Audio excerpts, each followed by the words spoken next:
بسم اللہ الرحمن الرحیم بسم اللہ الرحمن الرحیم الحمد للہ رب العالمین وبہ نستعین وصلی اللہ وسلم علی سید الانبیاء والمرسلین وعلی آلہ واصحابہ اجمعین ومن تبعہم بإحسان الی یوم الدین اما بعد۔ انشاءاللہ تعالی اس نشست میں میرے اور آپ کے لیے ایک اہم پیغام ہے۔ پیغام کیا ہے پہلے میں اس کو سمجھا دیتا ہوں انشاءاللہ تعالی۔ یعنی موضوع، اس موضوع کو میں ایک صحابی کی سیرت کی روشنی میں سمجھاؤں گا انشاءاللہ تعالی۔ موضوع کیا ہے کہ ہم دیکھتے ہیں کہ ابھی اس مسجد کو لے لیجیے، مسجد توحید، ابھی ذمہ داران نے جو مجھے اس کا سالانہ جدول بتائے کہ ہفتہ واری یا یومیہ مردوں کے لیے، خواتین کے لیے، بچوں کے لیے، اور ماہانہ کوئی بڑا پروگرام، خطبات جمعہ، رمضان کے دروس، اس ایک مسجد میں، اور بھی 50 مسجدیں ہیں یہاں جتنے لوگ بیٹھے ہیں، ہو سکتا ہے ہر مسجد جاتے ہوں گے۔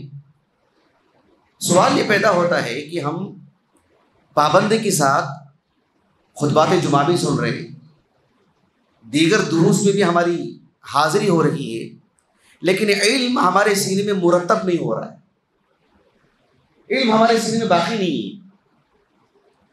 فرض کر لیں کہ ہماری اس مجلس میں کوئی شخص ہے جو 20 سال کا نوجوان ہے، وہ 20 سال سے لے کر کے مزید 40 سال یعنی 60 سال اس کے ہو گئے ہیں، 40 سال وہ مسجد میں حاضری دے رہا ہے، 60 سال ہونے کے باوجود بھی 40 سال کی محنت اس کے پاس کچھ ہے ہی نہیں، کچھ سرمایہ ہی نہیں ہے، مرتب علم نہیں ہے، عقیدے پر کوئی بات نہیں کر سکتا ہے، کسی فقہی مسئلے سے متعلق یہ نہیں کہہ سکتا ہے کہ اس سے متعلق یہ دلیل ہے، یہ مسئلہ ہے، ایسے اور ایسے۔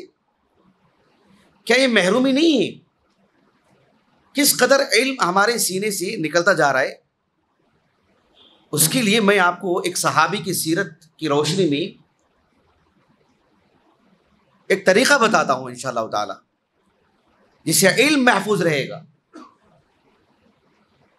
اس لیے کہ صحابہ کی جو سیرت ہے ہمارے لیے بہت اہم ہے۔ کتنی اہم ہے، بس ایک بات میں آپ کو بتاتا ہوں، اس سے آپ کو اندازہ لگا سکتے ہیں کہ صحابہ کی سیرت کو پڑھنا کتنا اہم ہے۔ ایک عالم دین ہے مصر کے، علماء مالکیہ میں بڑا مقام، علمی دنیا میں علامہ القرافی سے جانے جاتے ہیں۔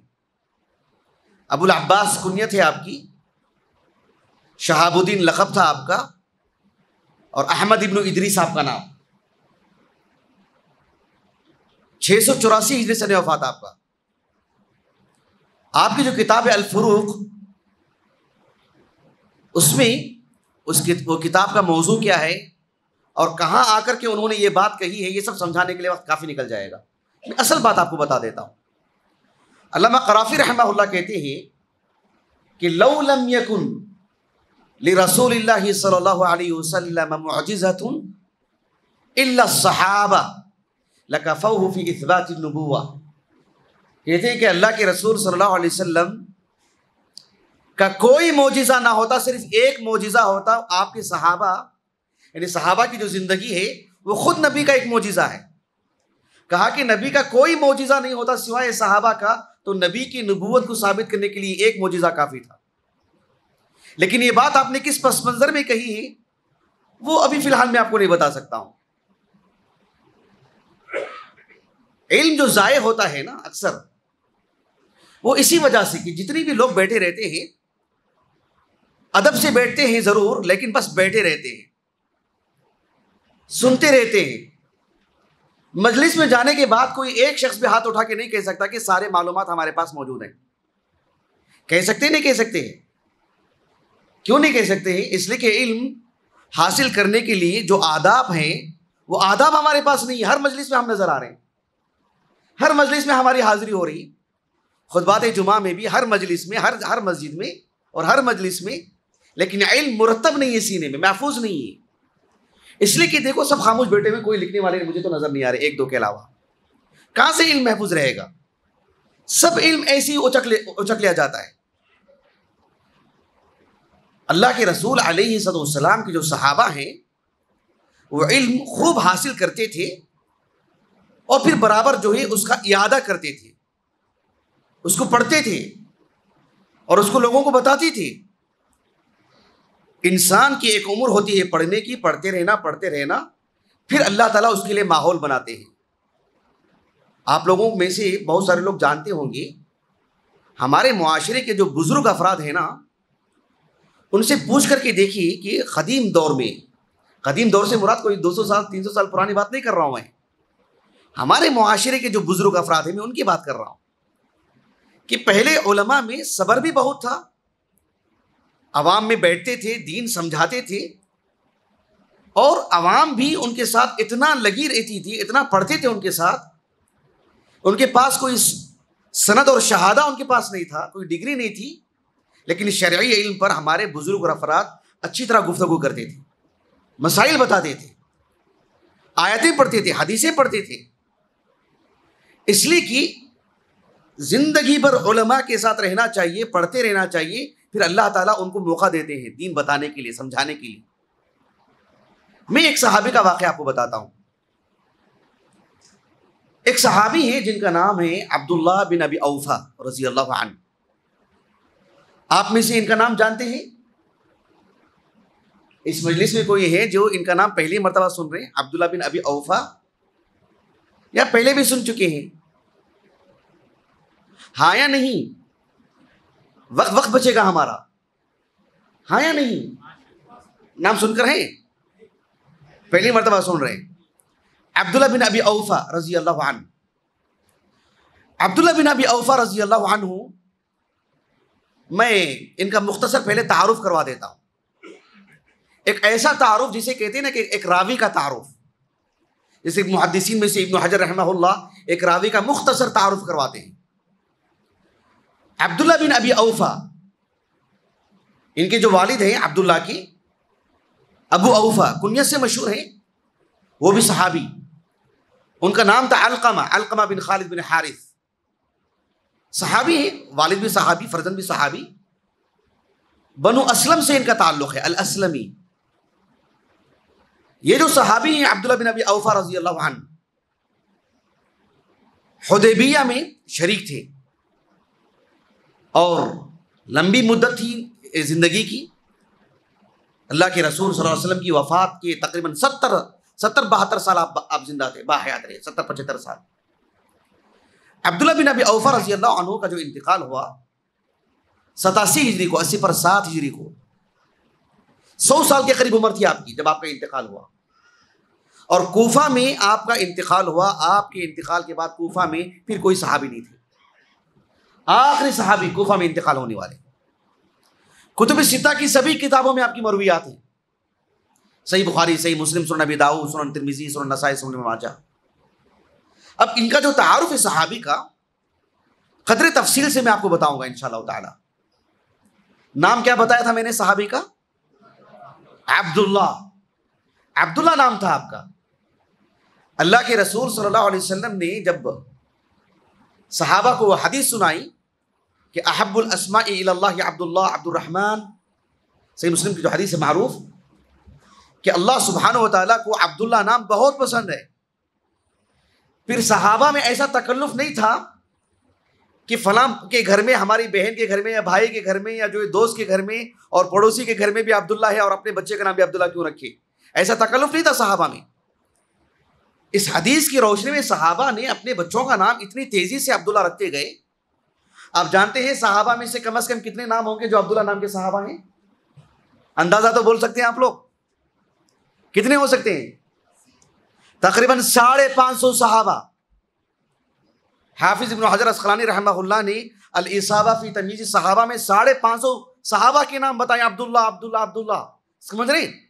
فرق کرنے کے لیے ان کے والد کا نام یاد رکھنا پڑے گا، ورنہ ہر کوئی عبداللہ ہے، کیسے فرق کریں گے؟ ان کے والد کا نام معلوم ہونا پڑے گا۔ پھر اگر ان کے والد کا نام نہیں معلوم ہوگا تو پھر عبداللہ بن مسعود کون، عبداللہ بن عمر بن عاص کون، اور عبداللہ بن ابی اوفا کون، یہ معلوم نہیں ہوگا۔ پھر 550 صحابہ تقریباً۔ تو یہ جو صحابی ہیں عبداللہ بن ابی اوفا رضی اللہ عنہ، یہ بھی صحابی ہیں، اور ان کے والد جو ہیں کنیت سے مشہور ہیں، ابو اوفا۔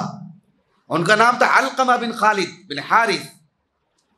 یہ جو مدینہ ہے نا، مدینہ الرسول علی صاحب الصلاۃ والسلام، تو مدینے کا جو یعنی جغرافیہ اعتبار سے میں آپ کو بتا رہا ہوں، اگر آپ جزیرۃ العرب کو سامنے رکھیں گے تو مکہ مدینے کا جو دایاں حصہ ہے، بایاں حصہ ہے، جو بحر احمر کی طرف جاتا ہے، رابغ جو علاقہ ہے، تو وہاں یہ کافی طویل جو زمینی حصہ ہے اس میں پھیلا ہوا قبیلہ ہے بنو اسلم۔ اس قبیلے کے بڑے کارنامے ہیں اسلام کی نشر و اشاعت میں، اسی قبیلے سے آپ کا تعلق ہے، بنو اسلم، اور یہ بھی مہاجرین میں سے ہیں۔ صرف مکہ سے ہجرت کرنے والے صحابہ کو مہاجرین نہیں کہتے، کسی بھی علاقے سے آئے، مدینہ الرسول جو آیا کرتی تھی وہ سب کے سب مہاجرین ہیں۔ تو آپ بھی مہاجرین میں سے ہیں، لیکن مکے سے نہیں، بنو اسلم سے آپ آئے، رابغ کے علاقے سے۔ تو یہ جو صحابی ہیں اللہ کے رسول علیہ الصلوۃ والسلام کے پاس کب آئے، کس وقت آئے، کتنی مدت نبی کی صحبت میں تھے، میں ایک تفصیل آپ کو بتانا چاہتا ہوں۔ عبداللہ بن ابی اوفا رضی اللہ عنہ کی جو ولادت ہوئی، اللہ کے رسول علیہ السلام کو جب نبوت ملی نا، نبوت سے کم و بیش 2 سال پہلے، یعنی جب آپ صلی اللہ علیہ وسلم مکے سے مدینے کو ہجرت کر کے آئے تو اس وقت آپ کی جو عمر تھی لگ بھگ 12 سال آپ کی عمر تھی، یعنی 14 سال کچھ عمر تھی آپ کی، 14-15 سال۔ جب آپ صلی اللہ علیہ وسلم کی وفات ہوئی اس وقت عبداللہ بن ابی اوفا رضی اللہ عنہ کم و بیش 24 سال کی عمر کے تھے۔ عبداللہ بن ابی اوفا رضی اللہ عنہ رسول اللہ صلی اللہ علیہ وسلم کی مدت کی صحبت میں صرف 6 سال کے آس پاس آپ کی صحبت رہی ہے، 6-7 سال، اس سے زیادہ نہیں۔ اسی عرصے میں اللہ کے رسول سے آپ نے پڑھا ہے۔ عبداللہ بن ابی اوفا رضی اللہ عنہ کے بارے میں امام ذہبی رحمہ اللہ نے مختصر انداز میں تعارف کروایا۔ آپ نے کہا کہ الفقیہ المعمر صاحب النبی صلی اللہ علیہ وسلم شہید بیعت الرضوان، یعنی من اہل بیعت الرضوان، ایسے آپ نے لکھا ہے۔ یعنی حدیبیہ کے موقع پر یہ اللہ کے رسول صلی اللہ علیہ وسلم کے ساتھ تھے۔ کان ممن بایع تحت الشجرہ، جیسا کہ ابن عساکر نے کہا رحمہ اللہ۔ عبداللہ بن ابی اوفا رضی اللہ عنہ سے جو حدیثیں ہم کو ملتی ہیں وہ تقریباً 95 حدیثیں ہیں، 9 پر 5 حدیثیں۔ امام محی الدین نووی رحمہ اللہ نے تہذیب الاسماء واللغات میں لکھا کہ روی لہ عن رسول اللہ صلی اللہ علیہ وسلم 95 حدیثا، 95 حدیثیں ہم کو ملتی ہیں۔ صحیح بخاری صحیح مسلم میں جو متفق علیہ روایات ہیں وہ تقریباً 10، کہا کہ اتفق علی 10، وانفرد البخاری ب5۔ امام بخاری رحمہ اللہ 5 حدیثیں لانے میں منفرد ہیں، اور کہا کہ وہ مسلم بحدیث، اور امام مسلم رحمہ اللہ 1 حدیث میں منفرد ہے۔ 95 حدیثیں آپ کی ہم کو ملتی ہیں اللہ کے رسول سے۔ ذرا دھیان دیجئے، میں کیوں بتا رہا ہوں یہ سب، آگے آپ کو معلوم ہوگا، اس کا فائدہ آپ کو ہوگا، آپ کو انشاءاللہ۔ یہ جو صحابی ہیں عبداللہ بن ابی اوفا رضی اللہ عنہ، ان کے والد ہیں ابو اوفا، وہ بھی صحابی، یہ بھی صحابی۔ ان کے ایک اور بھائی کا بھی ذکر ملتا ہے، زید ابن ابی اوفا، وہ بھی صحابی۔ ابو الحجاج المزی رحمہ اللہ کہتے ہیں کہ لہما ولابیہما صحبہ، یہ دونوں بھائی عبداللہ اور زید اور ان کے والد ابو اوفا، کہا کہ ان سب کو اللہ کے رسول علیہ السلام کی صحبت نصیب ہے۔ ان کے خانوادے کے دیگر افراد کون ہیں، ان کی والدہ کون، ان کے دیگر بھائی بہنیں کون، ان کا مزید خاندان کے اور کون افراد ہیں، اس سے متعلق زیادہ تفصیلات نہیں ملتی ہے۔ بہرحال عبداللہ بن ابی اوفا رضی اللہ عنہ کا ذکر کثرت سے صحیحین کی حدیثوں میں ملتا ہے اور دیگر حدیث کی کتابوں میں بھی۔ اللہ کے رسول علیہ السلام کی جو لائی ہوئی شریعت ہے، اس شریعت کا ایک بڑا حصہ عبداللہ بن ابی اوفا امت تک پہنچائے ہیں رضی اللہ عنہ۔ عبداللہ بن ابی اوفا رضی اللہ عنہ کو اللہ سبحانہ و تعالیٰ نے امت کے لیے بہت ہی مفید انسان بنائے۔ اسلام کی نشر و اشاعت میں آپ کا بڑا حصہ ہے آپ کا۔ اس کی ایک بنیادی وجہ یہ بھی ہے کہ اللہ سبحانہ و تعالیٰ نے عبداللہ بن ابی اوفا رضی اللہ عنہ کو رسول اللہ صلی اللہ علیہ وسلم کی دعا کا مستحق بنائے، اور اللہ سبحانہ و تعالیٰ کی دعا کی قبولیت کا ان کے حق میں اس کا اثر بھی ہمیں دکھائی دیتا ہے۔ قرآن مجید کی ایک آیت کریمہ ہے سورۃ التوبہ کے بالکل اواخر میں، اللہ سبحانہ و تعالیٰ نے فرمایا خذ من اموالہم صدقۃ تطہرہم وتزکیہم بہا وصلی علیہم ان صلاتک سکن لہم واللہ سمیع علیم۔ اس آیت کریمہ میں اللہ تعالیٰ نے اللہ کے رسول سے خطاب کرتے ہوئے کہا کہ اللہ کے رسول آپ لوگوں سے جو صدقات زکوٰۃ جو لیتے ہیں ان سے زکوٰۃ وصول کیجیے اور ان کے لیے دعائیں دیجیے۔ اس آیت کریمہ کی تفسیر میں مفسرین ایک حدیث ذکر کرتے ہیں جس حدیث کے راوی اور صاحب واقعہ دونوں عبداللہ بن ابی اوفا ہیں رضی اللہ عنہ۔ اس سلسلے میں ایک حدیث ہے جو کہ متفق علیہ حدیث ہے، صحیح بخاری کی کتاب الزکوٰۃ میں اور صحیح مسلم کی بھی کتاب الزکوٰۃ میں، لیکن میں آپ کو صحیح مسلم سے حدیث پڑھ کر کے سناؤں گا کیونکہ اس میں تھوڑی سی صراحت ہے جو صحیح بخاری میں نہیں ہے۔ وہ صراحت کیا ہے؟ عبداللہ بن ابی اوفا رضی اللہ عنہ کہتے ہیں کہ کان رسول اللہ صلی اللہ علیہ وسلم اذا اتاه قوم بصدقتهم فقال اللهم صل علیہم، کہ رسول اللہ صلی اللہ علیہ وسلم کے پاس جب لوگ زکوٰۃ لے کر کے آتے تو اللہ کے رسول صلی اللہ علیہ وسلم ان کو کیا دعا دیتے؟ کہتے کہ اللہم صلی علیہم، کہ اللہ ان کی مغفرت فرما، ان پر تیری رحمت نازل ہو، ان کی زندگی میں رحمت ہو۔ کیا مطلب ہے؟ دین پر ثبات قدمی عطا فرمائے، اور ان سے چوک ہوئی ہے اللہ تعالیٰ ان کی لغزشوں کو معاف کرے اور آنے والی زندگی میں ثبات قدمی عطا فرمائے۔ یہ دعا کیا کرتے تھے اللہ کے رسول صلی اللہ علیہ وسلم؟ اللہم صلی علیہم۔ عبداللہ بن ابی اوفا کہتے ہیں رضی اللہ عنہ کہ فَأَتَاهُ أَبِي، اور آگے کیا کہتے ہیں؟ ابو اوفا، یعنی فَأَتَاهُ أَبِي ابو اوفا، اللہ کے رسول صلی اللہ علیہ وسلم کے پاس میرے والد بھی آئے۔ فَأَتَاهُ أَبِي ابو اوفا بِصَدَقَتِهِ، ایک مرتبہ میرے والد اللہ کے رسول کے پاس اپنی زکوٰۃ لے کر کے آئے صلی اللہ علیہ وسلم، تو آپ صلی اللہ علیہ وسلم نے کیسی دعا کی؟ کہا کہ اللہم صلی علی آل ابی اوفا، کہ اے اللہ ابو اوفا کی آل پر تیری رحمت ہو، ابو اوفا کی آل پر یعنی تیری رحمت ہو۔ ان کلمات میں اللہ کے رسول نے دعا کی۔ آپ میں سے کسی کو یہ جملہ یاد ہے، یہ دعا یاد ہے آپ میں سے کسی کو؟ اللہم صلی علی آل ابی اوفا؟ نہیں ہے تو لکھ لیجئے نا، اللہم صلی علی آل ابی اوفا۔ یہ دعا کی اللہ کے رسول نے صلی اللہ علیہ وسلم۔ اب اس دعا کا کیا معنی ہے؟ کیا صرف ابو اوفا کے لیے اللہ کے رسول نے دعا کی، یا ان کے پورے خانوادے کے لیے؟ آل کا اطلاق کس پر ہوتا ہے؟ کیا ایک فرد پر ہوتا ہے؟ اللہم صلی علی محمد وعلی آل محمد، آل محمد جب کہتے ہیں تو کون مراد ہیں؟ کیا صرف محمد مراد ہیں صلی اللہ علیہ وسلم، یا آپ کا جو خانوادہ ہے جو بھی مسلمان ہیں اس میں وہ سب ان میں داخل ہو جاتے ہیں؟ اس سلسلے میں اصل معنی کیا ہم کو سمجھنا چاہیے۔ حافظ ابن حجر رحمہ اللہ کہتے ہیں کہ آل جب کہتے ہیں اس کا سب سے جو قریبی معنی ہوتا ہے، اولیت جس کو حاصل ہے وہ اسی فرد کو جس کے ساتھ وہ لفظ جڑا ہوا ہے۔ آل محمد کہتے ہیں تو محمد ہی مراد ہیں، آل ابراہیم کہتے ہیں تو ابراہیم مراد ہیں علیہم الصلوۃ والسلام، عربی زبان کے اعتبار سے اصل معنی، پھر اس میں وسعت بھی ہوتی ہے قرائن کے اعتبار سے۔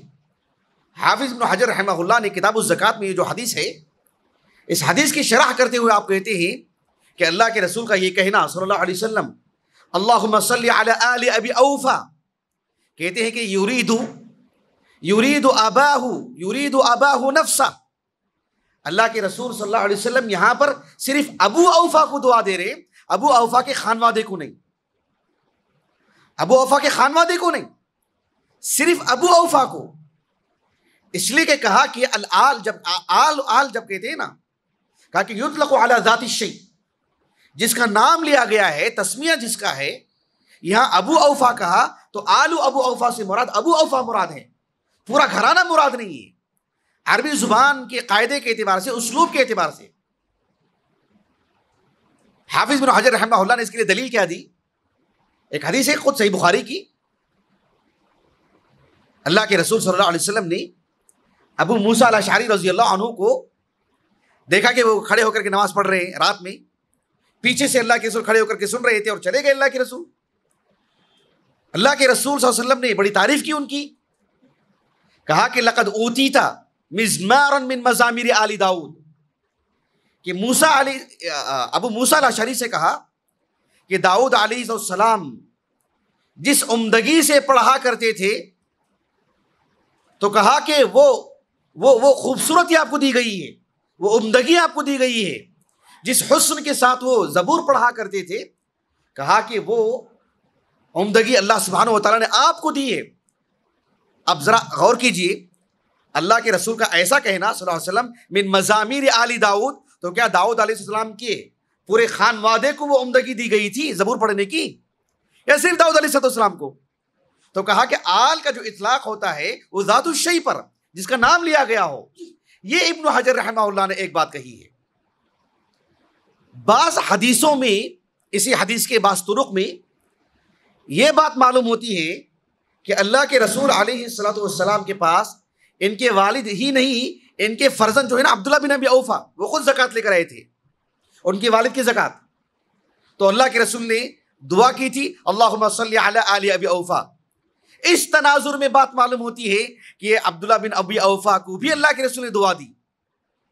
اسی لیے امام ذہبی رحمہ اللہ سیر اعلام نبلاء میں کہتے ہیں لقد فاز عبداللہ بالدعوۃ النبویہ حیث اتاہ بزکاۃ والدی، کہ عبداللہ بن ابی اوفا رضی اللہ عنہ کی زندگی میں اتنی برکت، اتنا نکھار، امت کے لیے اتنی افادیت والی زندگی، امت کتنا مستفید ہوئی آپ سے، آپ کی عمر سے، آپ کے علم سے، آپ کے دیدار سے کتنے لوگ تابعی بنے جو مسلمان آپ لوگوں کو دیکھے ہیں۔ کئی پہلوؤں سے اللہ تعالیٰ نے آپ کو برکت دی ہے۔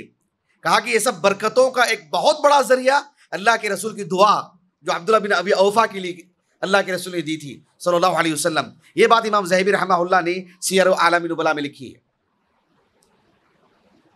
عبداللہ بن ابی اوفا رضی اللہ عنہ کو اللہ سبحانہ و تعالیٰ نے جو اتنی لمبی عمر دی تھی، اللہ کے رسول صلی اللہ علیہ وسلم کی زندگی میں تو جوانی کی زندگی تھی، جب آپ صلی اللہ علیہ وسلم مدینے کو آئے تو آپ کی عمر تقریباً 14 سال تھی، جب آپ کی وفات ہوئی تو عبداللہ بن ابی اوفا رضی اللہ عنہ تقریباً 23-24 سال کے نوجوان تھے، اور آپ صلی اللہ علیہ وسلم کے انتقال کے تقریباً 70 سال تک باحیات تھے، 70-75 سال۔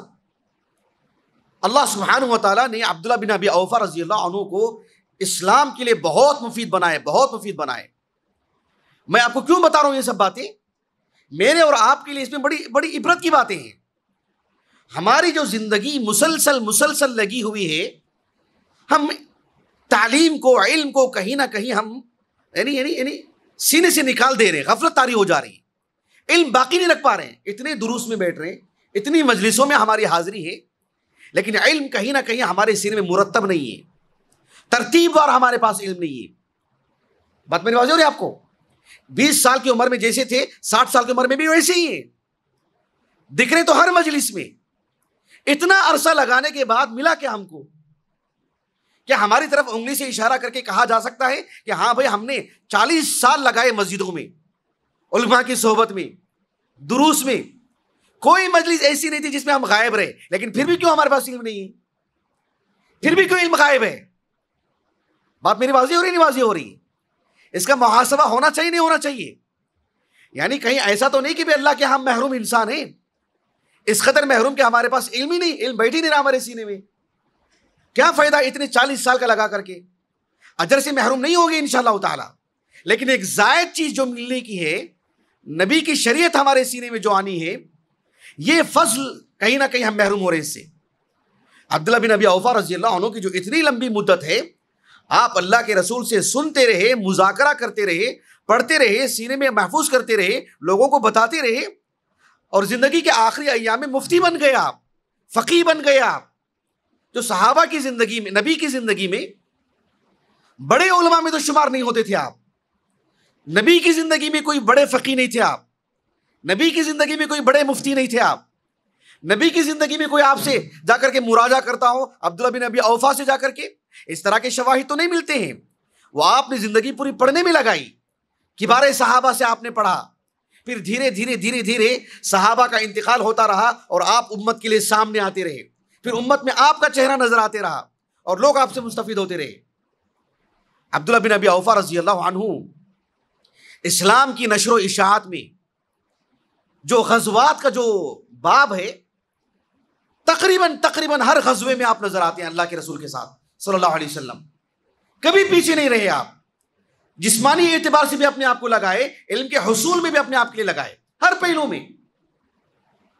آپ ذرا غور کیجئے، آپ ایک حدیث ہے جو متفق علیہ روایت ہے، جو صحیح بخاری کی کتاب الذبائح والصید اور صحیح مسلم کی کتاب الصید والذبائح وما یؤکل من الحیوان، اس میں جو حدیث ہے عبداللہ بن اوفا ہی اس کی راوی ہے رضی اللہ عنہ۔ عبداللہ بن ابی اوفا رضی اللہ عنہ کہتے ہیں غزونا مع النبی صلی اللہ علیہ وسلم 7 غزوات، کتنے؟ کہا کہ ہم اللہ کے رسول صلی اللہ علیہ وسلم کے ساتھ جو ہم نے غزوہ کیا ہے، کہا کہ 7 غزواتوں میں نبی کے ساتھ شریک تھا، اور کہا کہ وَكُنَّا نَأْكُلُ مَعَهُ الْجَرَادَ، کہتے ہیں کہ اللہ کے رسول کے ساتھ جب ہم غزوات میں تھے صلی اللہ علیہ وسلم، ایک تو اپنے جسمانی طور پر اپنے آپ کو تھکانا، اور کہا کہ کھانے کے لیے ہمارے پاس جو ٹڈیاں تھیں جو جائز شکل میں ہے، کہا کہ ہم اس کو کھایا کرتے تھے، وہ ہماری غذا تھی، ہم اس کو کھایا کرتے تھے، سبحان اللہ۔ البتہ آپ کا جو غزوات میں شریک ہونا ہے، سب سے پہلا کون سا غزوہ تھا جس میں آپ اللہ کے رسول کے ساتھ شریک تھے؟ اس سلسلے میں محدثین، سیرت نگار سب اس بات پر متفق ہیں کہ حدیبیہ کا جو سفر تھا اللہ کے رسول کا صلی اللہ علیہ وسلم، آپ اس میں شریک تھے، وہ سب سے پہلا معرکہ ہے۔ حالانکہ اللہ کے رسول علیہ السلام عمرہ کی غرض سے گئے تھے، تو اس میں آپ شریک تھے، اس میں ناگہانی صورت میں جو حادثہ سامنے آ گیا تھا تو اس میں شریک تھے آپ۔ حافظ ابن حجر رحمہ اللہ نے جب آپ کا تعارف لکھا، علی صحابہ میں ہو یا خاص طور پر تقریب التہذیب میں، کہا کہ شہید الحدیبیہ، آپ حدیبیہ میں شریک تھے آپ۔ امام ذہبی رحمہ اللہ نے لکھا من اہل بیعت الرضوان۔ حافظ ابو الحجاج المزی رحمہ اللہ نے لکھا کہ شہید بیعت الرضوان۔ حافظ ابن عساکر رحمہ اللہ نے تاریخ دمشق میں لکھا، تاریخ دمشق میرے پاس نہیں ہے، الشاملہ سے میں نے دیکھا، بقیہ ساری کتابیں میرے پاس ہیں الحمدللہ جن کے میں نے نام لیے ہیں۔ حافظ ابن عساکر رحمہ اللہ نے لکھا کہ کان ممن بایع تحت الشجرہ، یعنی یہ پہلی مناسبت ہے جس میں اللہ کے رسول کے ساتھ آپ مدینے سے باہر نکلے۔ عبداللہ بن ابی اوفا رضی اللہ عنہ، عبداللہ بن ابی اوفا رضی اللہ عنہ حدیبیہ میں شریک تھے۔ یہ اتنے شرف کی بات ہے کیونکہ قرآن میں جو ہے اللہ تعالیٰ کی رضامندی ہے سبھی صحابہ کے لیے، خصوصاً اہل بیعت الرضوان کے لیے بھی۔ صحیح بخاری میں ایک کتاب ہے کتاب المغازی، اس میں امام بخاری نے باب قائم کیا رحمہ اللہ، باب غزوۃ الحدیبیہ۔ ذرا آپ دھیان دیجیے، ایک تابعی ہے جو صغار تابعین میں شمار ہوتے ہیں، عمرو ابن مرہ ابن عبداللہ ابو عبداللہ المرادی الکوفی، 118 ہجری سنہ وفات ہے آپ کا۔ دھیان دیجیے جو بات میں آپ کو سمجھانے جا رہا ہوں۔ عمرو ابن مرہ رحمہ اللہ ایک حدیث بیان کرتے ہیں وہی حدیث جو میں نے ابھی آپ کو سنائی نا، جو اپنے والد کی زکوٰۃ لے کر کے آئے تھے اور اللہ کے رسول نے دعا دی، اللہم صلی علی آل ابی اوفا. تو عمرو بن مرہ رحمہ اللہ یہ شاگرد ہیں عبداللہ بن ابی اوفا کی، اور وہ حدیث سنا رہے ہیں اپنے استاذ کا نام لے کر، لیکن کہہ رہے کیسے؟ کہتے ہیں کہ سمعت عبداللہ بن ابی اوفا، اور پھر اس کے بعد کہتے ہیں کہ گویا کہ المعترضہ، کسی سے کہتے ہیں نا بلاغت کی زبان میں الاعتراض، کہتے ہیں کہ وکان من اصحاب الشجرہ، پھر آگے کی حدیث سنا رہے ہیں. یعنی میں نے عبداللہ بن ابی اوفا سے ہی میں نے حدیث سنی، اور کہتے ہیں کہ عبداللہ بن ابی اوفا کو انہیں جانتے ہیں، کہتے ہیں کہ وکان من اصحاب الشجرہ، پھر آگے کی حدیث سناتے ہیں کہ انہوں نے مجھے حدیث کیا سنائی. تو آپ کا من اصحاب الشجرہ ہونا یہ آپ کی سیرت پر، چاہے کتب حدیثیہ میں ہو، عام تراجم رجال کی کتاب ہو، سبوں میں آپ سے متعلق یہ بات کہی گئی ہے کہ آپ اصحاب الشجرہ میں سے. عبداللہ بن ابی اوفا رضی اللہ عنہ کے بارے میں میں نے کہا کہ آپ ہیں تو مہاجرین میں سے، لیکن آپ جو ہجرت کر کے آئے وہ مکے سے نہیں، وہ آپ اپنے قبیلے سے بنو اسلم سے. بنو اسلم ایک قبیلہ ہے، اور اس قبیلے کے جو لوگ اسلام قبول کیے، اسلام کی نشر و اشاعت میں، اسلام کو تقویت پہنچانے میں بڑا رول رہا ہے. سلمہ بن الاکوع رضی اللہ عنہ ہیں، ان کے بھائی ہیں، ان کے خاندان کے دیگر افراد ہیں، بڑی تعداد میں. ایک شرف کی بات ہے، ایک شرف کی بات ہے. یہ صحیح بخاری میں ابھی جس کا میں نے حوالہ دیا نا کتاب المغازی کا، اس میں عبداللہ بن ابی اوفا رضی اللہ عنہ کہتے ہیں کہ حدیبیہ میں صحابہ کی جو عدد تھی وہ تقریباً 1500. آپ نے تو 1300 کہا ہے، کہا کہ کان من اصحاب الشجرہ، کہا کہ آپ نے یعنی 1300 کہا آپ نے، لیکن جو ہے بہرحال بالضبط اگر عدد دیکھیں تو تقریباً 1400 کچھ زائد صحابہ تھے حدیبیہ کے موقع پر. ان میں سے جو مہاجرین تھے وہ کتنے تھے؟ اور دھیان دیجیے گا آپ، مہاجرین سے مراد صرف مکے سے مدینے کو ہجرت کرنے والے لوگ نہیں ہوتے ہیں. مکہ ہو، اس کے قرب و جوار ہو، دیگر علاقے ہوں، جہاں سے بھی مدینۃ الرسول، اللہ کے رسول کے حین حیات آئے فتح مکہ سے پہلے، یہ سب کے سب مہاجرین ہیں. تو یہ جو صحابی ہیں عبداللہ بن ابی اوفا رضی اللہ عنہ کہتے ہیں کہ حدیبیہ کے موقع پر تقریباً 1300 صحابہ تھے، اور کہتے ہیں کہ مہاجرین کتنے تھے؟ مہاجرین کہہ رہا ہوں، کس قبیلے کا نام لیا میں نے؟ بنو اسلم. بنو اسلم کہتے ہیں کہ وکانت اسلم ثمن المہاجرین. کہتے ہیں کہ مہاجرین کو اگر 8 حصوں میں تقسیم کر دیا جائے تو 8واں حصہ ہمارا تھا. مطلب کیا ہوا؟ مطلب یہ ہوا کہ کم و بیش 100 کے قریب ان کے قبیلے کے افراد تھے، اس لیے کہ 800 صحابہ تو مہاجرین تھے. شارحین نے جیسے کہ بتایا 800 کی تعداد تھی مہاجرین کی حدیبیہ کے موقع پر، اور اگر اس کا 8واں حصہ اگر مانا جائے، اس کا مطلب ہے کہ 100 کی تعداد بنو اسلم سے. یہ اللہ سبحانہ و تعالیٰ کسی کو شرف بخشتے ہیں.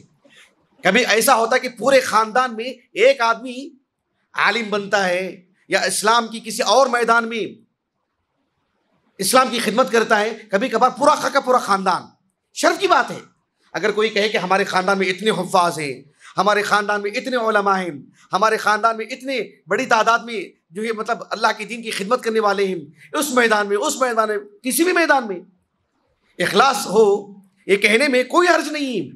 آپ نے کہا کہ مہاجرین 800 تھے، اور کہا کہ وکانت اسلم ثمن المہاجرین. اسی بخاری کی روایت ہے، کہا کہ مہاجرین کا 8واں حصہ تو ہم تھے، یعنی وہ 800 تھے اور 100 کے قریب تعداد ہماری تھی. بڑے شرف کی بات ہے یہ. حدیبیہ میں آپ شریک تھے.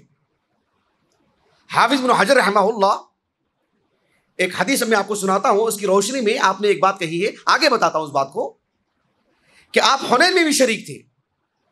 صحیح بخاری کی روایت ہے کتاب المغازی کی، غزوۃ حنین کے تحت یہ حدیث امام بخاری نے رحمہ اللہ. ایک تابعی ہے اسماعیل ابن ابی خالد. اسماعیل ابن ابی خالد کون ہے، کس درجے کے ہیں، صرف میں آپ کو بتانا چاہ رہا ہوں. اگر آج کے اس دور میں ہم کہتے ہیں نا کہ جیسے شیخ البانی رحمہ اللہ ایک طرح سے سمجھ رہے ہیں نا، محبت، عقیدت اور آپ کی تحقیقات پر اعتماد، سب چیزیں کیسے سمٹ جاتی ہیں. کتنی عقیدت کی نگاہ سے ہم ان کو دیکھتے ہیں اور کتنی بلند شخصیت ہے. یہ اس دور میں تابعین میں اسماعیل بن ابی خالد اس جیسی شخصیت. جب امام احمد بن حنبل، علی بن المدینی، یحییٰ بن معین رحمہم اللہ اجمعین جب اسماعیل بن ابی خالد رحمہ اللہ کا نام لیتے تو آج جیسے ہم شیخ البانی کا نام لیتے ہیں ویسے نام لیا کرتے تھے. اتنی بڑی شخصیت. 146 ہجری سن وفات آپ کا. اسماعیل بن ابی خالد رحمہ اللہ عبداللہ بن ابی اوفا رضی اللہ عنہ کے تلمیذ ہیں. وہ کہتی ہے کہ میں نے ہمارے استاد سے پوچھا، ان کے ہاتھ پہ مار لگا ہوا تھا، تلوار سے لگا ہوا ایک زخم تھا. تو میں نے وہ کہتے ہیں کہ رأیت بید عبداللہ ابن ابی اوفا ضربتن، ایک زخم میں نے آپ کے ہاتھ پر دیکھا، اچھا خاصا زخم. تو آپ نے کہا، عبداللہ بن ابی اوفا نے، تم اس زخم کو دیکھ رہا ہو؟ کہا کہ ضربتها مع النبی صلی اللہ علیہ وسلم یوم حنین، غزوہ حنین میں نبی کے ساتھ ہم شریک تھے اور وہیں پر مجھے مار لگی.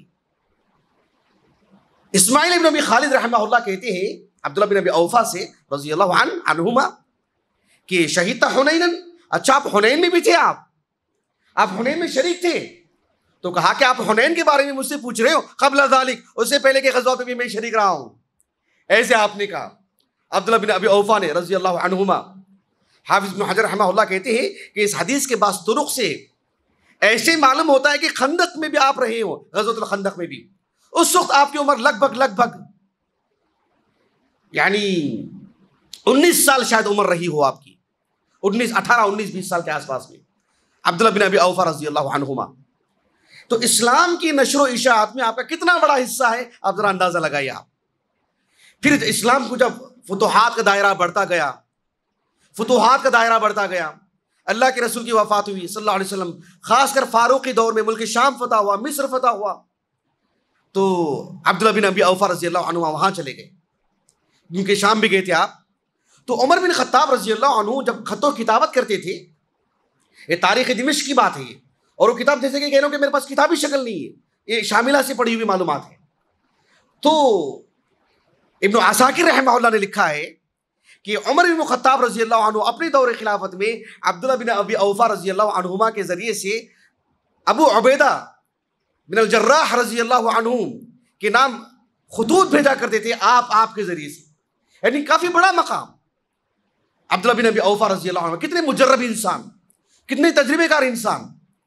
آپ کو ایک بات بتاتا ہوں میں، آپ کو بہت افسوس سے کہنا پڑتا ہے کہ ہمارے معاشرے میں نصر اللہ السلامہ بسا اوقات لوگوں کی عمریں 30 سال ہو گئی، 40 سال ہو گئی ہے، لیکن حرکتیں، باتیں، سوچ 20 سال 15 سال کے بچے کی. شعور نہیں رہ گیا ہے، سنجیدگی نہیں رہ گئی ہے. قہے لگانا، غیر ضروری باتیں کرنا، ہوٹلوں کے پاس کھڑے رہنا، زندگی ضائع کرنا، شعور نہیں ہے. شادیاں ہو گئی ہیں نصر اللہ السلامہ. جب صحابہ کی زندگی پڑھیں گے نا، رب کعبہ کی قسم میں آپ کو بتا رہا ہوں، ان کی عمریں اگر ہم کو نہیں معلوم ہوتی، ان کی باتیں پڑھ کر، ان کا کردار پڑھ کر ایسے معلوم ہوتا کہ کوئی 60 سال کے بزرگ ہے. عمر معلوم ہونے کے بعد معلوم ہوتا کہ تو 15 سال کے ہیں، یہ تو 17 سال کے ہیں، اور باتیں کوئی 60 سال کا جیسے کوئی بزرگ انسان کہہ رہا ہو. 60 سال کے بزرگ افراد جیسے رہتے ہیں، اتنی سنجیدگی، اتنا وقار کہ لوگوں کو دھوکہ ہو جائے، لوگ 20 سال بڑھا کر کے اس کی عمر بتا دیں، اتنی سنجیدگی، سبحان اللہ. لیکن جو یہ عمریں بڑھ رہی، لوگوں کے بال پک رہے، لیکن ان کی باتوں میں، ان کے رہن سہن میں، ملاقاتوں میں، بیٹھنے کے طریقے میں، مسجدوں کی حاضری میں سنجیدگی نہیں، وقار نہیں ہے، ادب نہیں ہے. دیکھ کر کے ادب نہیں آتا ہے دل میں.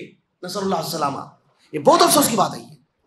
آپ دیکھو نا، یہ صحابی کو عبداللہ بن ابی اوفا رضی اللہ عنہ، اللہ کے رسول صلی اللہ علیہ وسلم کی وفات ہوئی 24 سال کی عمر، لیکن ان کا علم، ان کی سنجیدگی، ان کا وقار، عمر نہیں معلوم ہوتی تو ہم سمجھتے کہ کوئی 60-70 سال کے کوئی قبیلے کے کوئی بڑے فرد ہیں، بڑی عمر کے بزرگ آدمی ہیں، ہاتھ میں عصا ہے، ان کے خود پوتے 24 سال کے ہوں گے، ایسے معلوم ہوتا ہے.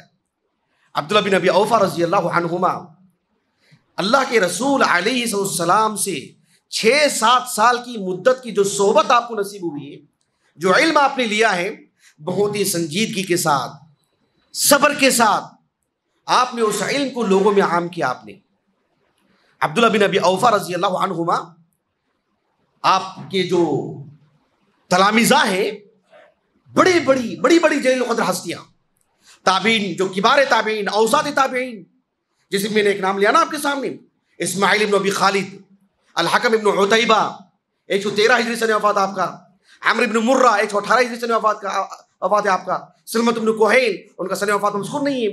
یہ سب ایسی شخصیت ہے، ابو اسحاق الشیبانی، سلمان ابن سلیمان، یہ سب اتنی بڑی شخصیتیں ہیں، یہ خود اپنے آپ میں بڑے اپنے آپ میں ایک مدرسہ.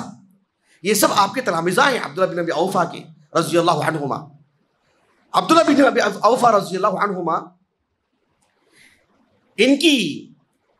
ان سے ملنے والی جو روایات ہیں، جو احادیث ہیں، میں آپ کو بتاتا ہوں کہ محدثین کہتے ہیں کہ حدیث کی جو کتابیں ہوتی نا حدیث کی، جیسے ہم کہتے ہیں سنن ابی داؤد، جیسے کہتے ہیں مسند احمد، جیسے کہتے ہیں مصنف ابن ابی شیبہ، جیسے کہتے ہیں المعجم الکبیر، جیسے سمجھ رہے ہیں آپ اس بات کو، جز فی رفع الیدین. یہ جو نام ہے نا المعجم، المسند یا جز، یہ ایک نوعیت ہے کہ مصنف کو مقصود کیا ہے، کس طرز کی کتاب ہے. اب وہ میرا موضوع نہیں ہے. اس میں ایک نوعیت ہے جسے کہتے ہیں الجامع، اس کو مرکزیت حاصل ہے. الجامع کا مطلب یہ ہوتا ہے کہ گویا کہ پورے دین کا احاطہ کی ہے کتاب ہو. آپ میں سے کسی کو معلوم ہے کہ کوئی کتاب ہو جس کا نام ہو الجامع؟ ان کو انعام دیں گے انشاءاللہ تعالی. جی صحیح بخاری اور جامع ترمذی، اس کو سنن ترمذی بھی کہتے ہیں، جامع ترمذی بھی کہتے ہیں. لیکن صحیح بخاری کا نام کس نے لیا؟ صحیح بخاری کا نام کون لیے؟ بارک اللہ فیکم. اور نہیں، الجامع الصغیر وہ نہیں، وہ الگ. صحیح بخاری جو ہے الجامع، المسند، جی، اور جامع الترمذی تقریباً ہم شامل کر لیتے ہیں. آپ نے بھی لیا تھا اپنے نام، آپ نے جامع الترمذی کہا آپ نے، جی. تو 3 افراد کو انعام دیں گے انشاءاللہ تعالی. اچھا، میں آپ کو یہ بتانا چاہ رہا ہوں، الجامع جب کہتے ہیں تو جانتے ہیں آپ کہ الجامع میں کیا مطلب ہوتا ہے؟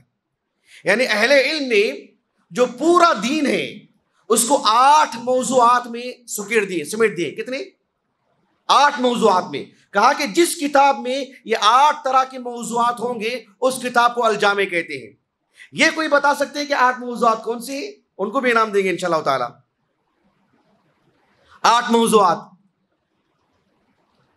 کوئی بتا سکتے؟ کوئی ہاتھ اٹھا رہے ہیں کیا؟ کون جلدی سے وقت نہیں ہمارے پاس. کون ہے؟ کہاں ہے؟ نظر نہیں آ رہے. کون ہے؟ رہنے دیں، وقت ضائع کر رہے. میں آپ کو بتا دیتا ہوں. الجامع جب کہتے ہیں اس کا مطلب یہ ہوا کہ محدثین نے کہا کہ 8 موضوعات جس کتاب میں شامل ہوں. مثلا ایک ہے جس کو کہتے ہیں العقائد، العبادات والمعاملات، الآداب، الرقائق اور التاریخ، المناقب، التفسیر، الفتن. کہا کہ 8 موضوعات. میں یہاں فی الحال کیوں بتا رہا ہوں؟ اس لیے بتا رہا ہوں کہ عبداللہ بن ابی اوفا رضی اللہ عنہما، ان کی جو حدیثیں ہم کو ملتی ہیں، مثلا مسند احمد کو لے لیجیے. مسند احمد میں 72 حدیثیں آپ کی ہیں، اور 2 الگ الگ جگہ امام احمد بن حنبل نے اسے بیان کیا ہے. یعنی ساری حدیثیں آپ نے نہیں بیان کی. بقیت و حدیث عبداللہ بن ابی اوفا آپ نے ایسے آغاز کیا. اس کا مطلب ہے کہ تمییز کہیں نہ کہیں رہ گئی ہے. جیسے کہ شیخ شعیب ارناؤت نے کہا رحمہ اللہ، کہنے کا مقصود یہ ہے کہ مسند احمد میں آپ کی 72 حدیثیں ہیں. کتنی حدیثیں؟ 72 حدیثیں. میں وہ 72 حدیثیں پڑھ کے میں آپ کو بتا رہا ہوں کہ عبداللہ بن ابی اوفا رضی اللہ عنہما نے جو دین اللہ کے رسول کا ہم تک پہنچائے، ہر موضوع سے متعلق، صحیح عقیدے کے بیان میں، اس کے مقابل میں فرق ضالہ کے رد میں، روافض اور خوارج کے رد میں آپ نے حدیثیں بیان کی. صحیح عقیدے کے اس بات میں آپ نے حدیثیں بیان کی. نماز سے متعلق، روزے سے متعلق، زکوٰۃ سے متعلق، حج سے متعلق، جہاد سے متعلق پوری تفصیلات، اور سفر کے احکام و مسائل، خرید و فروخت کے مسائل، کھانے پینے سے متعلق، نبی کے دعاؤں سے متعلق، نبی کا سیرت کا بڑا حصہ آپ نے پیش کیا. صحابہ کی فضیلتیں آپ نے بیان کی. سمجھ رہے ہیں اس بات کو؟ تفسیری معلومات آپ نے دی. کتنی موضوعات! ان ساری موضوعات سے متعلق آپ سے ملنے والی روایت میں ساری باتیں مل جاتی ہیں. اندازہ لگائیے کہ اللہ کے رسول کی صحبت میں آپ حضر میں بھی تھے، سفر میں بھی تھے آپ، اور دین کے سبھی شعبے جات میں آپ نے گفتگو کی. اور پھر دھیرے دھیرے عمر آپ کی بڑھتی گئی، کبار صحابہ کا انتقال ہوتا رہا، اور آپ کا چہرہ امت کے سامنے آتا رہا، اور آج امت کے سامنے آپ ایک عظیم فقیہ. اس لیے امام ذہبی نے کیا کہا آپ کے بارے میں؟ کہا کہ الفقیہ المعمر صاحب النبی صلی اللہ علیہ وسلم. آپ اتنے عظیم فقیہ، اتنے عظیم مفتی، آپ نے نبی سے ملنے والی روایت کا کتنا دراسہ کیا ہوگا، کتنا مذاکرہ کیا ہوگا. ایک وقت آیا کہ امت کے سامنے آپ ایک عظیم مدرس کے طور پر آپ پیش آئے. اپنے خانوادے میں، اپنے خاندان میں، اپنے علاقے میں لوگ سوالات کرتے رہے اور آپ جو ہے جواب دیتے رہے. ساری باتیں آپ کے سینے میں، ہر موضوع سے متعلق نبی سے سنا آپ نے. اور براہ راست مراسل الصحابہ حجہ ہیں اپنی جگہ پر، لیکن یہ براہ راست ان کا سما، ان کے اپنی ذاتی مرویات، اللہ نے یہ شرف آپ کو بخشا. سبحان اللہ. یہ کوئی چھوٹی موٹی بات نہیں. اس لیے میں آپ کو شروع میں کہا اتنی بڑی تعداد یہاں بھی نظر آ رہی، دوسری مسجد میں بھی، جمعہ میں بھی، ہفتے میں بھی، اتوار میں بھی. اس کے باوجود بھی 40 سال ہم نے یہاں پر لگائے، پھر کیوں ہمارے معلومات میں وہ پختگی نہیں ہے؟ کیوں معلومات میں جو ہے وہ ہمارے سینے میں بیٹھ نہیں رہی ہے؟ ہم کسی کو دے نہیں پا رہے. معلومات ہماری مجمل ہے، ہم صحیح سے معلومات نہیں دے پا رہے.